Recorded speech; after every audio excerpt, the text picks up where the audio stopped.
ओम अज्ञानतिमिरान्धस्य ज्ञानञ्जनशलाकया चक्षुर्मिलितं येन तस्मै श्रीगुरुवे नमः। कं करोति वाचालं पङ्गुं लङ्घयते गिरिं यत्कृपातं वन्दे श्रीगुरुतारणम्। वाञ्छाकल्पतरुभ्यश्च कृपासिन्धुवायेभ्य च पतितानां पावनेभ्यो वैष्णवेभ्यो नमो नमः। वन्दाय तुलसीदेव्यै प्रियाय केशवस्य च कृष्णभक्तिप्रदे देवी सत्यवते नमो नमः।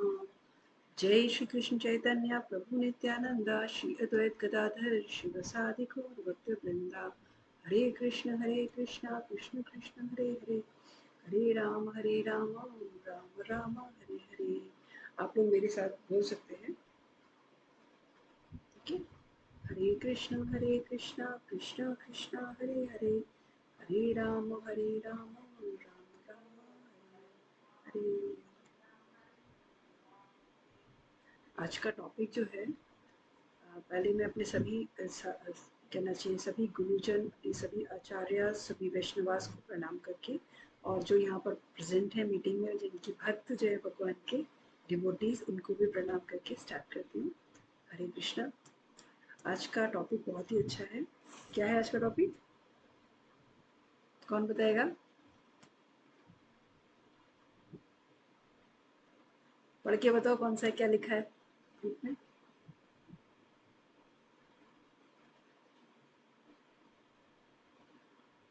चलो कोई नहीं, मैं बताती हूँ। बहुत ही अच्छा टॉपिक है, भगवान की भक्ति को प्राप्त करने का बहुत ही महत्वपूर्ण उपाय।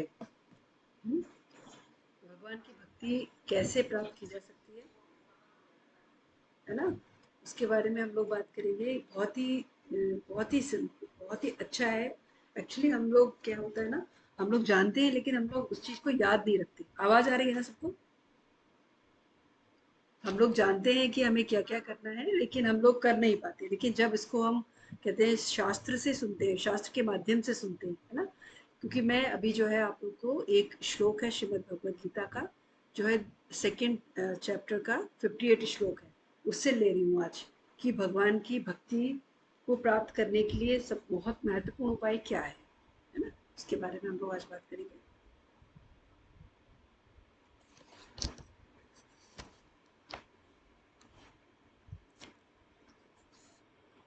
तो इसमें बताया जा रहा है, क्या श्लोक है, इसको जैसे हम आपको स्क्रीन पे दिख रहा है ना, स्क्रीन पे ये जो एक फोटो इमेज दिख रही है ना आपको, है ना, तो इसी इमेज के ऊपर बेस्ड है वो। उससे मतलब आपको समझने में हेल्प मिलेगा, इसलिए मैंने इसको रखा है। ठीक है, इसमें है श्लोक संख्या है 58 और चैप्टर 2 श्रीमद् भगवद गीता का। वो बोल रहे हैं इसमें श्लोक, यदा संहरते चायं कूर्मोऽङ्गानीव सर्वशः इन्द्रियाणीन्द्रियार्थेभ्यस्तस्य प्रज्ञा प्रतिष्ठिता। इसका मतलब क्या है? इसका अर्थ है कि किसकी प्रज्ञा प्रतिष्ठित होती है, यानी कि किसकी बुद्धि स्थिर होती है।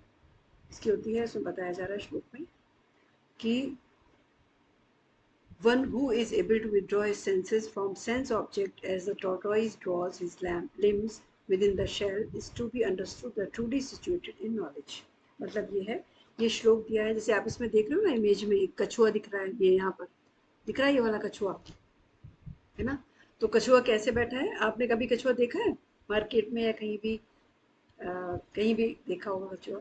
तो अगर आप उसको टच करते हैं तो वो क्या करता है? हुँ? क्या करता है वो जब टच करते हैं हम लोग?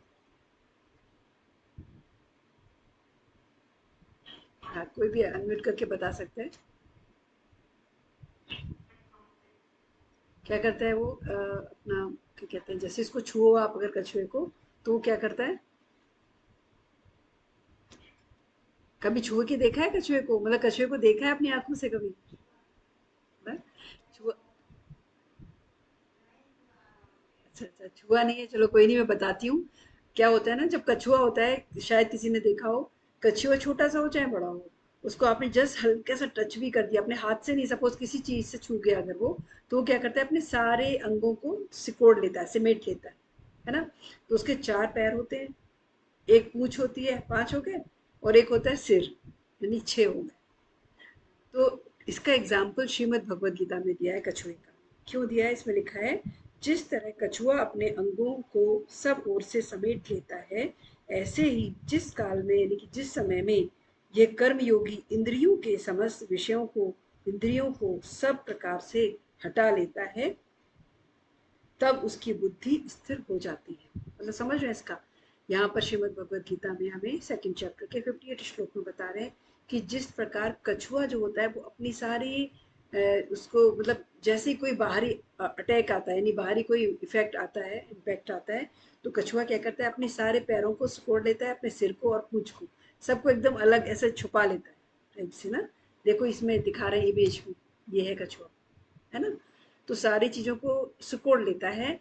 तो इससे ऊपर से पता है केवल हमको शील्ड, इसकी शील्ड ही नजर आती है कि ये तो शील्ड है। उसकी सारी कोई इंद्रियां जो है बाहर किसी के कांटेक्ट में नहीं रह जाती, है ना। तो ठीक उसी प्रकार से एग्जाम्पल दिया है यहाँ पर श्रीमद् भगवद गीता में कि उसी प्रकार से यहाँ पर कछुए का दृष्टांत देने का मतलब है कि कछुए के 6 अंग दिखते हैं। कौन कौन से? 4 पैर, एक पूंछ और एक मस्तक। परंतु वह अपने अंगों को छिपा लेता है, केवल तब उसकी केवल पीठ नजर आती है। ऐसे ही जिसकी बुद्धि स्थिर है, वह क्या करता है? 5 इंद्रियां, 5 इंद्रियां ये देखिए फोटो में, इमेज में दिखा रहे ना। सबसे पहली इंद्रिय है हमारी टेस्ट, टेस्ट यानी जीभ में जो खाने का मन करता है ना, कभी गोलगप्पे खा लें, कभी चाट, कभी पिज्जा, कभी क्या चाउमीन, कभी फ्राइड राइस, है ना, कभी क्या और मंचूरियन राइस, ये सब खाने का जो मन करता है ना, बाहर जा कर के कुछ कुछ स्पेशल ट्राई करने का मन करता है। तो वो है टेस्ट, आपका इंद्रिय है एक इंद्रिय। दूसरा इंद्रिय है आपका देखना। देखने में क्या होता है, कई बार चलो यार शॉपिंग मॉल में घूम के आते हैं, थोड़ा खरीदेंगे नहीं, थोड़ा घूम के आएंगे, देखेंगे बस, है ना। या फिर कभी कुछ मूवीज लगी है, चलो मूवी देखने चलते हैं, या फिर ऐसे ही टहलने निकल जाते हैं पार्क में, चलो एक दूसरे किसी को देखेंगे। गर्ल्स हैं तो मोस्टली होता है ना, जैसे लोगों को नजर अपोजिट पर्सन को देखना बड़ा अच्छा लगता है। तो ये आंखों का होता है इंद्रिया। ये फिर होता है, एक होता है नोज, यानी कि कुछ सूंघना, मतलब स्मेल करना, कुछ स्मेल होती है हमको बहुत अच्छी लगती है, तो स्मेल से हम कई बार अट्रैक्ट हो जाते हैं ना, खुशबू से। ये हो गया 3। एक तो हो गया आपकी जीभ, टेस्ट। दूसरा हो गया आपका देखना। तीसरा हो गया आपका नोज, आपकी स्मेल करने की जो है। उसके बाद होता है आपके ईयर्स, मतलब कान, यानी साउंड। आपको कोई किसी की आवाज़ बहुत अच्छी लगती है, कुछ आपको बहुत म्यूजिक अच्छा लग रहा है, कौन सा म्यूजिक, जो नाइट क्लब पार्टीज में होता है वो बहुत अच्छा लगता है, चलो वहीं चलते हैं, ऐसे करके होता है कई बार मन। और एक होता है लास्ट, होता है स्किन, यानी स्किन से टच किसी का है ना, होता है कि भाई उससे मैं मिलता हूँ तो मुझे बहुत अच्छा लगता है, ऐसा सोचते हैं ना, स्किन टच, एकदम हग कर लेते हैं, या फिर पास में बैठे हमारे तो उनको अच्छा लगता है। तो ये 5 इंद्रियां मनुष्य की कौन कौन सी हो गई? आंखें, कान, नाक और टंग और स्किन, 5 इंद्रियां। जैसे कि बताया है कछुए का क्या, उसके 4 पैर और एक इसका पूंछ और एक सिर। सिर यानी कि इसकी 6 इंद्रिय हो गई, 6 मतलब ऑब्जेक्ट्स हो गए। वैसे ही मनुष्य का 5 इंद्रियां और छठा होता है मन, है ना, छठा मन होता है। तो ये बताया जा रहा है इसमें कि मनुष्य जो है, अगर अपना उसका केवल एक मन होता है, जिस इंद्रिय के साथ चला गया मन, वही इंद्रिय उसको दौड़ाती हुई ले जाती है। कैसे? मन जो अकेला मन है, मतलब अकेला मन जो है इतना परेशान रहता है क्या, जिसकी इंद्रियां वश में नहीं है, तो मन उसका बड़ा दुखी रहता है। कैसे? आज उसका मन कर रहा है, आज तो मुझे ना, कहते हैं बोलते हैं ना, फ्राइड मोमोज खाने का मन कर रहा है। तो मन कहेगा, मन अगर आपको इंद्रियों ने, टेस्ट इंद्रिय ने अपने इंफॉर्मेशन दिया ब्रेन को, तो माइंड ने सोचा हाँ यार मन तो कर रहा है, चलते हैं, तो मन कहेगा, मन दौड़ने लग गया, तो अब बाकी सारी इंद्रियां उसको फॉलो करेंगी, है ना। ठीक वैसे ही अगर सपोज आपने कुछ सुनने को पसंद है, मन उसके साथ कनेक्ट हो गया, हाँ यार वो तो अच्छा लगता है, सुनेंगे, चलते हैं चलते हैं, तो वो मन जो है वो इंद्रिय मन को ले जाएगी उधर साइड में। तो ये समझिए, हमारी 5 इंद्रियां हैं और मन एक है, तो हमारी 5 इंद्रियां हमारे मन को चारों तरफ खींचती रहती है इधर से उधर, है ना। इसीलिए हमारा मन, जिसे कहते हैं ना, हमारा मन स्थिर नहीं रह पाता, कंट्रोल नहीं रह पाता। क्यों नहीं रह पाता? क्योंकि हमारा मन जो है पांचों इंद्रियों के वश में होता है।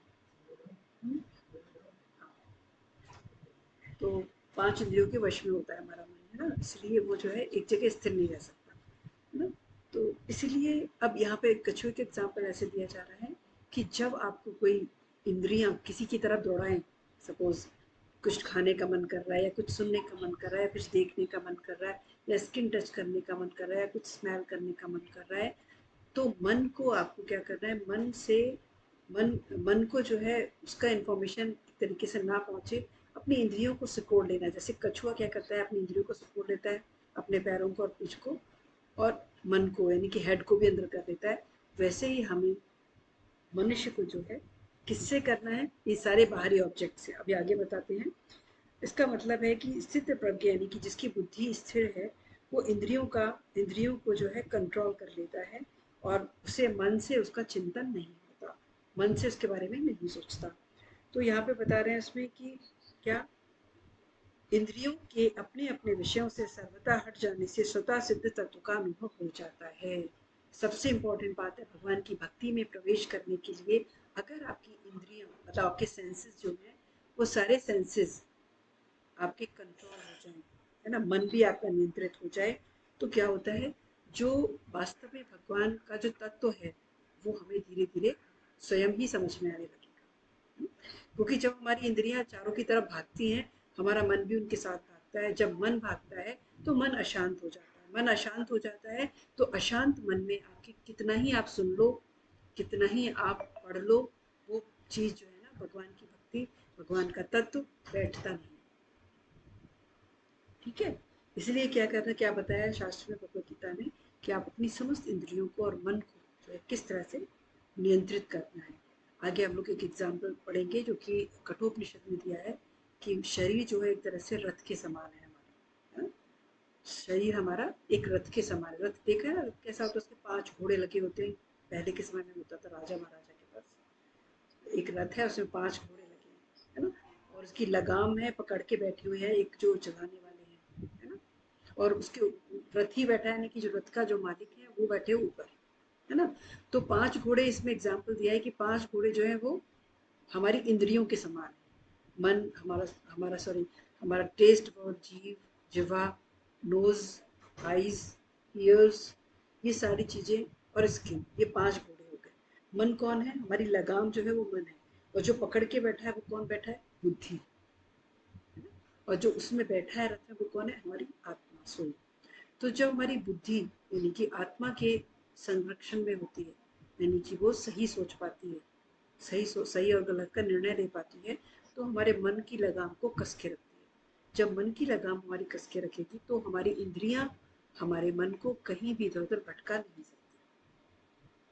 मतलब ये है कि जब भी कोई इंद्रिय हमारे बात करे कि चलो उससे गपशप मारते हैं आज, है ना, काम सुनने, दूसरों की बुराई और अपनी तारीफ सुनना बहुत अच्छा लगता है ना, तो कई बार मन करता है चलो किसी से बातचीत की जाए, गपशप गॉसिप किया जाए। तो तो जब मन ने कहा, अगर बुद्धि के कंट्रोल में है मन आपका, तो मन कहेगा, बुद्धि कहेगी मन से, सुनो, फालतू में समय बर्बादी है, मत जाओ वहाँ पे। तो मन मान लेगा। अगर अगर वो सात्विक मन है, तो यानी सात्विक बुद्धि है, बुद्धि गलत और सही में रिजल्ट समझ गई डिफरेंस, उसने कह दिया नहीं नहीं, फालतू की चीज़ों को समय बर्बाद करने के लिए नहीं जाएंगे आप, तो फिर मन मान लेगा इस बात को। मन किसके अंडर में है, बुद्धि के अंडर। तो इसी को कहते हैं, जब हमारी बुद्धि स्थिर होती है तो समस्त इंद्रियां जो हमारी चारों तरफ भगाती हैं मन को, उसको मन को वो नियंत्रित कर लेती है। अब जैसे मन ने कहा, किसी इंद्रिय को टेस्ट, मतलब मुंह में पानी आ रहा है, आज तो मुझे ना कहते हैं पिज्ज़ा खाने का मन कर रहा है, मन कर रहा है, राइट, टेस्ट में पिज्ज़ा का आने लगा, मन ने उसको पकड़ा और वो चल दिया। बुद्धि कहेगी नहीं नहीं नहीं, पिज्ज़ा विज़्ज़ा कुछ नहीं, फालतू की चीज़ें नहीं, जंक फूड है, हेल्थ खराब होगी। तो बुद्धि ने बोला, डिसीजन दिया, फौरन मन ने कहा हाँ ठीक है। लेकिन जब बुद्धि सही और गलत में डिसीजन लेने के लायक नहीं होती, तो मन भटकता रहता है, मन दौड़ता रहता है इंद्रियों के पास, इंद्रियों के अनुसार, है ना। इसलिए यहाँ बता रहे हैं, भक्ति में प्रवेश करने का सबसे पहला यानी कि सबसे महत्वपूर्ण उपाय ये है कि हमें हमारी इंद्रियों को कंट्रोल करना है, नियंत्रित करना है, और हमारे मन को नियंत्रित करना है, और उसको किसके अंडर में रखना है, बुद्धि के अंडर। और बुद्धि को किसके अंडर में रखना है, सोल के, आत्मा के। और आत्मा को किसके अंडर में रखना है, सुपर सोल। ये हायरार्की है ना। इंद्रियों के ऊपर मन है, मन के ऊपर बुद्धि, बुद्धि के ऊपर सोल, सोल के ऊपर सुपर सोल। सुपर सोल मतलब भगवान परमात्मा। तो इस तरह से आगे बता रहे हैं इसमें कि जैसे कोई वस्तु, अभी जैसे मैंने एग्जांपल दिया था वैसे होता है, जहाँ कोई वस्तु किसी वस्तु के अधीन होती है, जैसे आकाश में सूर्य रहने पर भी आंखें बंद करने से सूर्य नहीं दिखता। अब जैसे यहाँ पर एग्जांपल दिया है कि मान लीजिए मतलब आसमान में सूर्य दिख चमक रहा है, आपने आंखें बंद कर ली, तो आप और तो आपको सूर्य नहीं दिखेगा उस समय जब आपने आंखें बंद की हैं। लेकिन जैसे ही आपने आंखें खोली वैसे ही आपको सूर्य दिख जाएगा। इसका मतलब क्या? इसका मतलब क्या है कि आपने जब आंखें बंद की थी तब भी वो वहीं था, और जब आपने आंखें खोली तो दिख गया। ठीक वैसे ही भगवान जो है, ईश्वर जो है, जिसे हम लोग कृष्ण के नाम से जानते हैं, वो प्रेजेंट है, आपके पास है। बस हमारी इंद्रियां, हमारे मन, हमारी बुद्धि, उसने जो हमको भटका रखा है, इसीलिए वो हमको दिख नहीं रहा। ये समझ, वो हमको समझ में नहीं आ रहा। जब हमारी मन, हमारी इंद्रियां, हमारी बुद्धि स्थिर हो जाएगी, इंद्रियों को कंट्रोल करते हुए, मन को वश में करते हुए, बुद्धि जब हमारी सात्विक बुद्धि हो जाएगी, स्थिर बुद्धि हो जाएगी, तो हमें यहीं पर अपने हृदय में जो है भगवान का दर्शन हो जाएगा, साक्षात्कार हो जाएगा। क्योंकि भगवान कहीं बाहर नहीं है, भगवान हमारे पास है, हमारे साथ हमेशा। अब आगे बता रहे हैं इसमें नेक्स्ट श्लोक में, विषया विनिर्वर्तन्ते निराहारस्य देहिनः रसवर्जं रसोऽप्यस्य परं दृष्ट्वा निर्वर्तते। अब यहाँ बता रहे हैं निराहारी इंद्रियों को विषयों से हटाने वाले मनुष्य के विषय तो निवृत्त हो जाते हैं, पर रस निवृत्त नहीं होता। परमात्मा तत्व का अनुभव होने से इस स्थित वर्ग मनुष्य का रस भी निवृत्त हो जाता है, अर्थात उसके संसार में रस भी नहीं होती। कुछ लोग होते हैं जैसे जिनका भगवान में तो लग गए, लेकिन उनकी इंद्रियां वश में नहीं है। इंद्रिया वश में मतलब, चलो यार भगवान का नाम जप करते करते करते करते, अरे यार आज तो ना कुछ खाने का मन कर रहा है, आज ना ऐसा करते हैं भगवान से सॉरी बोल देते हैं, चलो आज कुछ खाते हैं बाहर चल के। तो इंद्रिया वश में नहीं है, मतलब यानी कि इंद्रियों में रस रह गया है, टेस्ट रह गया। या फिर चलो यार किसी की से गॉसिप करते हैं, टेस्ट रह गया, क्या किसका? सुनने का, है ना। स्किन का टच कह लीजिए, नोज में खुशबू, हमें किसी खुशबू को बहुत अच्छा लगता है, यार वहाँ चलते हैं उस क्लब में, उस पार्टी में, उस हॉल में चलते हैं, वहाँ पे बहुत अच्छी खुशबू आती है, थोड़ा सा घूम के आते हैं। या फिर क्या कह सकते हैं, नोज हो गया, टंग का हो गया, आपका आँखों का, आँखों का मतलब यार वहाँ पे ना क्या कहते हैं, बहुत अच्छा ना कोई सिंगर या फिर कोई एक्ट्रेस आई हुई है, उसको देखने चलते हैं, या कहीं मॉल में घूम के आते हैं, या चलो कहीं मूवी देख के आते हैं। तो जब तक हमारे अंदर वो टेस्ट, इंटरेस्ट बना रहेगा इंद्रियों का, है ना, जब हमारे अंदर से बिल्कुल इच्छा, इस टाइप की इच्छा नहीं होगी, जब भी हमारी इंद्रियां कुछ कहने की सोचेगी तो हम क्या कहेंगे? आंखों से मुझे दर्शन करना है भगवान का, भगवान के भक्तों का, भगवान जानना, भगवान के मंदिर का, है ना।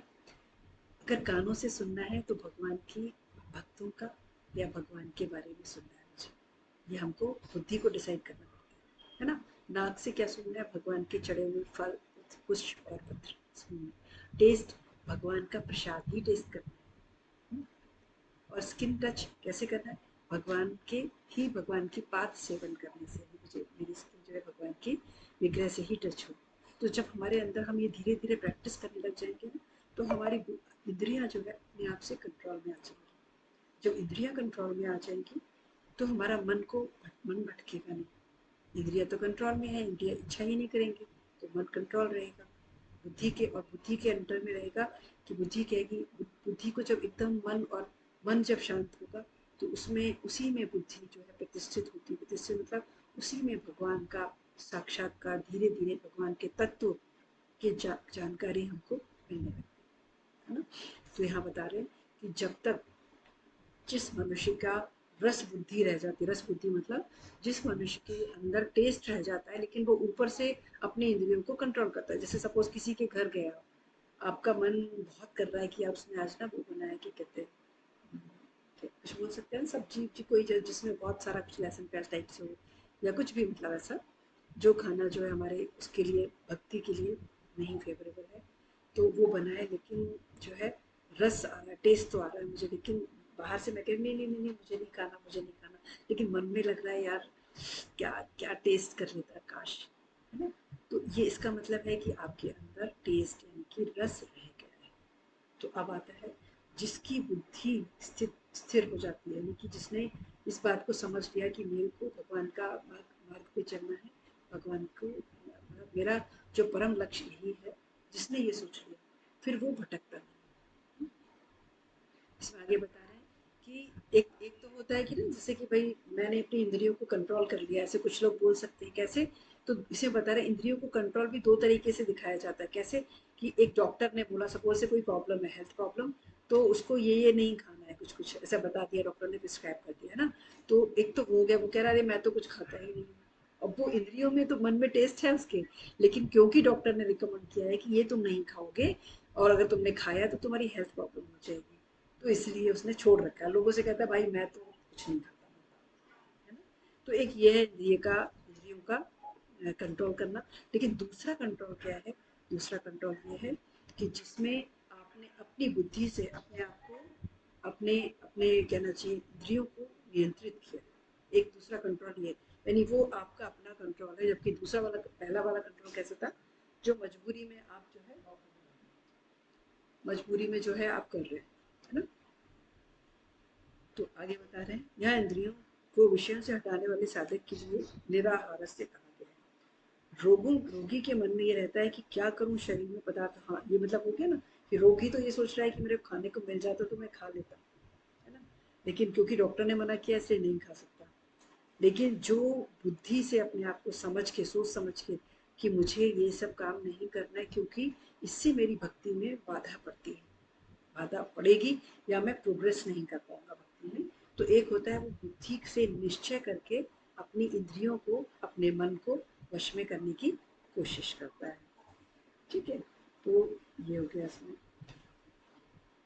और बताया कि जैसे जब जिसका मन, जिसका कहते हैं इंद्रियों की उपेक्षा करने से, इंद्रियों को इग्नोर कर दिया, सपोज आज मन कर रहा है ये खाने का, तो हमने मन में सोचा अरे नहीं नहीं ऐसा नहीं करना है मुझे, तो इससे क्या होगा? इंद्रिय को उपेक्षा होगी, यानी कि उसको हमने इग्नोर कर दिया, है ना, टेस्ट को। तो उससे इग्नोर करने से क्या होता है? हमें तत्व बोध होना शुरू हो जाता है। यानी कि जब हम बुद्धि से विचार करके अपनी इंद्रियों को कंट्रोल करने की कोशिश करते हैं, तो हमें तत्व बोध होने की संभावना शुरू हो जाती है। कितना अच्छा है, मतलब सोचिए कितना सिंपल भगवान ने कितना सिंपल रास्ता दिया, बहुत ही आसान सा, कि तुम ऐसा कर लो। क्योंकि वास्तव में आप देखा जाए, अगर आप सोचो सोचो ना कि मैं कैसे भगवान के मार्ग में पहुंच सकता हूँ, मैं कैसे भगवान के मार्ग में पहुंच सकता हूँ, सोचते हैं हम लोग, सब लोग। लेकिन करना जो है वो तो करना पड़ेगा ना हमको ही। अब आपकी जगह हम नहीं कर सकते, है ना। आपकी जगह कोई दूसरा नहीं कर सकता, करना आपको ही पड़ेगा अगर आपको भगवान के मार्ग में आगे बढ़ना है। तो और मैं एक और श्लोक ले लेती हूँ इसी से कनेक्ट है। आगे बता रहे हैं इसमें। हम्म, आगे ये भी बता रहे हैं, एक और चीज ऐड करना है इसमें, कि जैसे जब हमारे अंदर टेस्ट रह जाता है ना, रस रह जाता है, तो क्या होता है? तो उसको, रस बुद्धि के रहते हुए जब भोगों की प्राप्ति होती है तब मनुष्य का चित्त पिघल जाता है तथा वह भोगों के वशीभूत हो जाता है। यानी कि जब हमें, हमारे अंदर टेस्ट का है, मतलब मुझे टेस्ट का ज्ञान है कि मुझे ये मिल जाए, काश मिल जाए, ऐसा सोचते हैं अगर हम, और वो उसको सपोज मिलने लगा, है ना।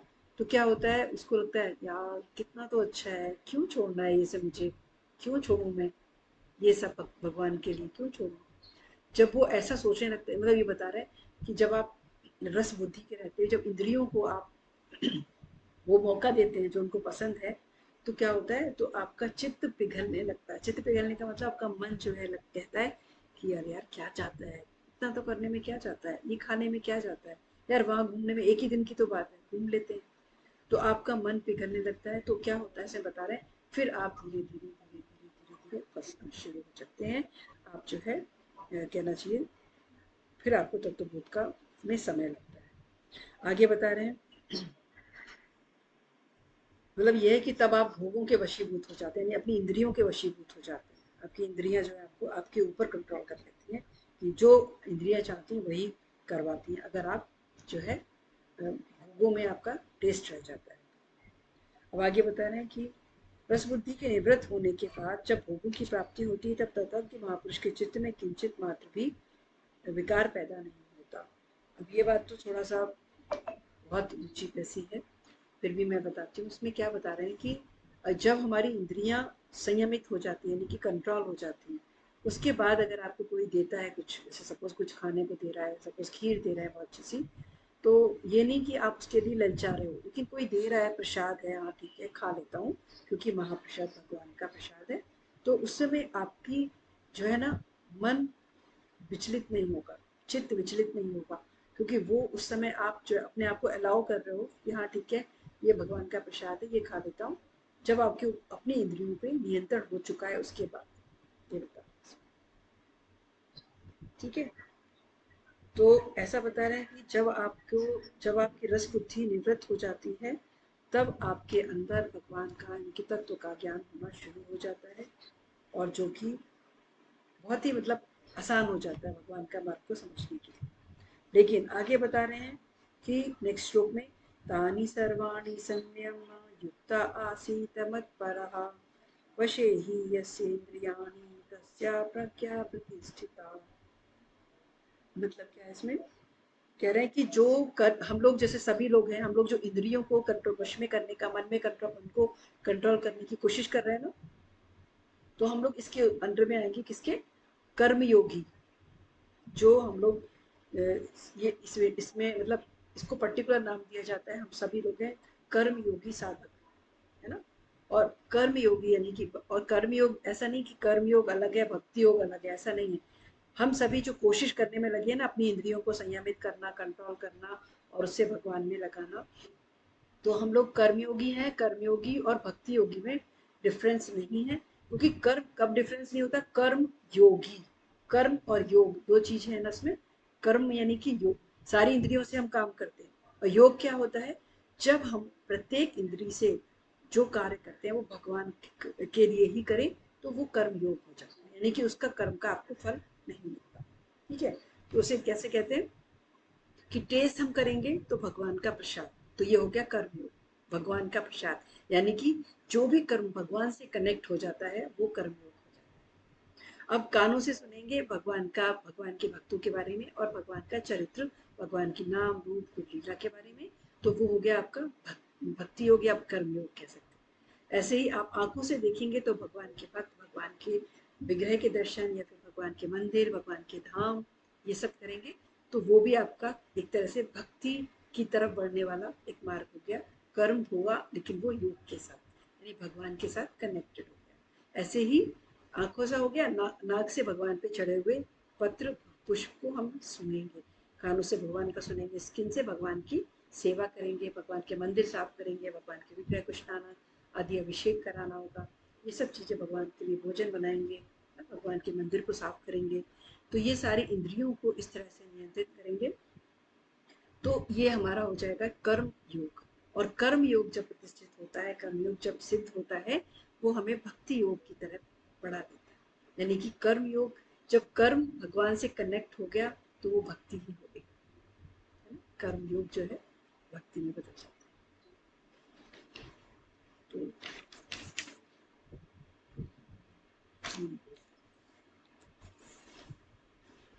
आप लोग का कोई और क्वेश्चन है इसमें, कोई क्वेश्चन है, कोई डाउट नहीं है, तो आगे में बढ़ती है प्रश्न। चलो कोई श्लोक एक और ले लेते हैं।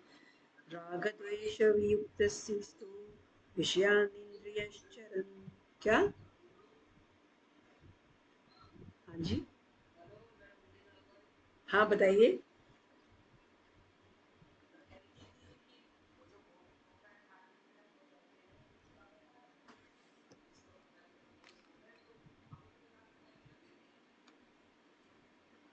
नहीं नहीं, उसको ले लेना चाहिए, वो प्रसाद के रूप में ग्रहण करना चाहिए, प्रसाद के रूप में ग्रहण करना चाहिए उसको, उसको फेंकना नहीं चाहिए इधर उधर, प्रसाद के रूप में ग्रहण करना चाहिए उसको। आपको आवाज आ रही है मेरी, हेलो, आपको मेरी आवाज आ रही है, हेलो। हाँ अब आई है। वो कुछ पूछ रही है ना भाभी जी। हाँ हाँ, मैं बता रही हूँ यही कि तुलसी पत्ता, आपको मेरी आ रही है, तुलसी पत्ते को ना हाँ आपको अब आ रही प्रसाद है। के रूप में ग्रहण करना है, ठीक है? तुलसी पत्ते को प्रसाद के रूप अच्छा, में ग्रहण वैसे मैं करना पूजा करने के बाद तो है, उसको अलग नहीं रखना है। अच्छा उसी में जैसे सब्जी है, दाल है, चावल नहीं है, उसमें डाला पूजा आपने और अच्छा फिर जनी तो उसी में मिक्स, पूरी दाल में मिक्स कर दिया उसको, हाँ और उसके बाद उसे खा ले लिया दाल के साथ ग्राइंड अच्छा करके। अच्छा वो ठीक। प्रसाद है, महाप्रसाद है। तुलसी पत्ता आना तो बहुत अच्छी बात हाँ है, हाँ भगवान की कृपा। नहीं वैसे अलग से तो तो पूजा और भी किसी ले का कोई लेते हैं। क्वेश्चन है? पत्ती में डाल देते हैं ना चाय में। हाँ क्षमता है तो वैसे तो डाल हाँ देते चाय हैं। हाँ पत्ती में भी डाल देते हैं। हाँ, डाल सकते हैं, कोई नहीं, वैसे तो डाल सकते हो, लेकिन वही है प्रसाद के लिए थोड़ा कर सकते हैं यूज, क्योंकि लेकिन भगवान की तुलसी को डायरेक्ट तो यूज नहीं करना है अपने लिए, भगवान को ऑफर करके ही कभी भी यूज करना हाँ है ना? नहीं, वो ऑफर करी हुई तुलसी ना, ऑफर करी हुई तुलसी तो ठीक है, ठीक जो है। हम उनको बड़े बड़े जो उनको उनके पास रखते हैं वो ना हम्म, हाँ उसको हम पानी से भी ग्रहण कर सकते हैं ना। हाँ पानी में बारीक बारीक डाल के दे दे।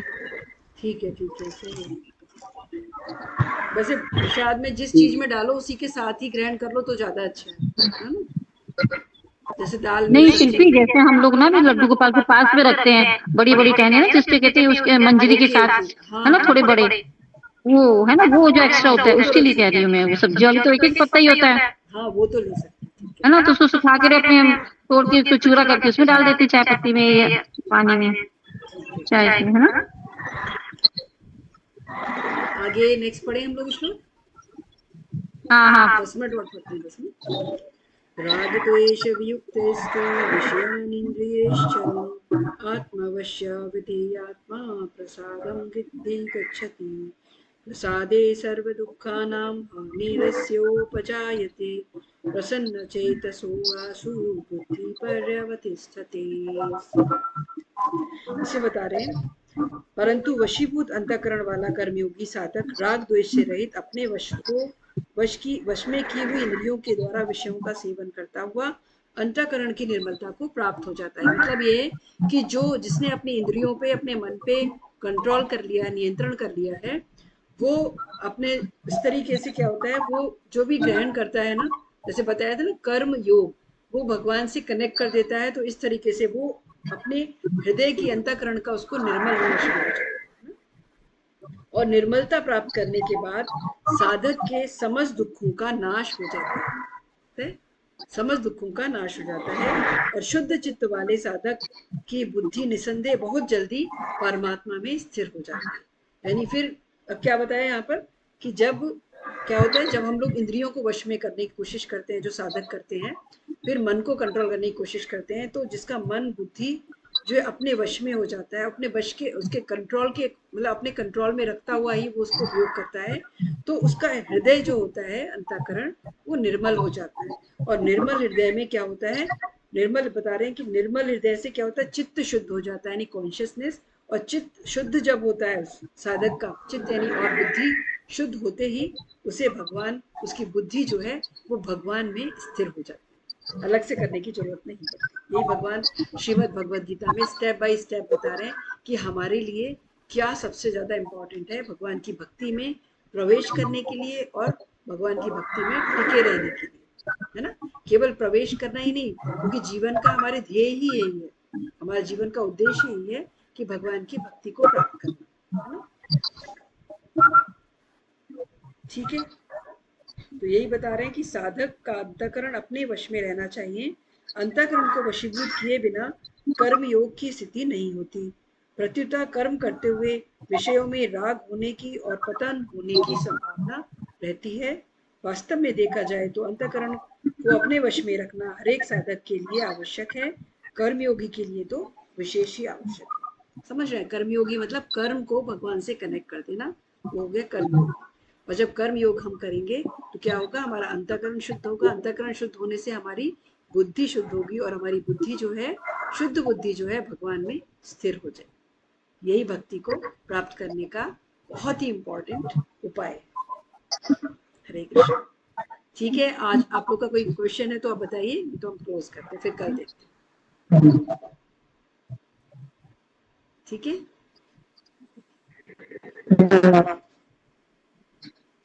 नहीं है? हाँ, हरे कृष्णा। हरे कृष्णा। ठीक है, फिर हम लोग क्लोज करते हैं।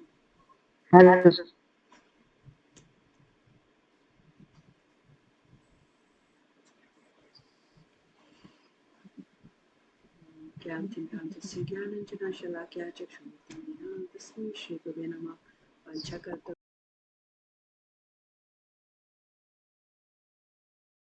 वीडियोस बनाने हैं, फिल्मोरा है ना।